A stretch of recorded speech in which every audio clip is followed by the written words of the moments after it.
Hi! Hello! నేనిప్పుడు biscuits చేస్తున్నాను.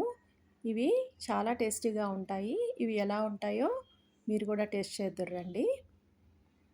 దీనికి కావాల్సినటువంటివి 3 ఐటెమ్స్ పంచదార, నెయ్యి, అలాగే గోధుమ పిండి. ముందుగా ఒక కప్పులోని పంచదార, యాలకులు తీసుకొని మిక్సీ చేసుకొని పౌడర్ బాగా మెత్తగా అయ్యేటట్టు చూసుకొని పక్కన పెట్టుకొని ఒక గిన్నెలో గోధుమ పిండి ఒక కప్పు, అలాగే ఈ పౌడర్ చేసుకున్నటువంటి షుగరు,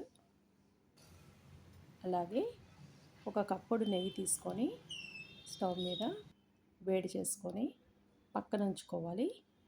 ఉంచుకొని ఈ మిశ్రమంలో కొంచెం కొంచెం నెయ్యి కలుపుతూ అలా కలుపుతూ ఉండాలి. కొంచెం కొంచెం వేసుకోవాలి, ఒకేసారి వేయకూడదు. ఎందుకంటే ఒకేసారి వేస్తే చాలా లూజ్గా అయిపోతుంది. అప్పుడు కొంచెం కొంచెం వేసుకొని అలాగా చేత్తో కలుపుతూ ఉంటే ఇలాగా పూరీ పిండిలాగా తయారవుతుంది.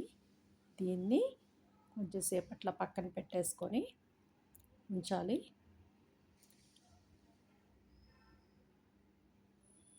అలాగే ఒక గిన్నె స్టవ్ మీద పెట్టి అది ప్రీహీట్ చేసుకొని ఒక 5 మినిట్స్ తర్వాత ఇంకొక సివెంట్ గిన్నె ఏదో ఒకటి తీసుకొని ఇట్లాగా దీంట్లో నెయ్యి రాసి దాంట్లో బిస్కెట్స్ నచ్చిన షేప్లో కట్ చేసుకొని పెట్టుకుంటే ఒక 15 మినిట్స్లో అది బాగా కుక్ అవుతాయి.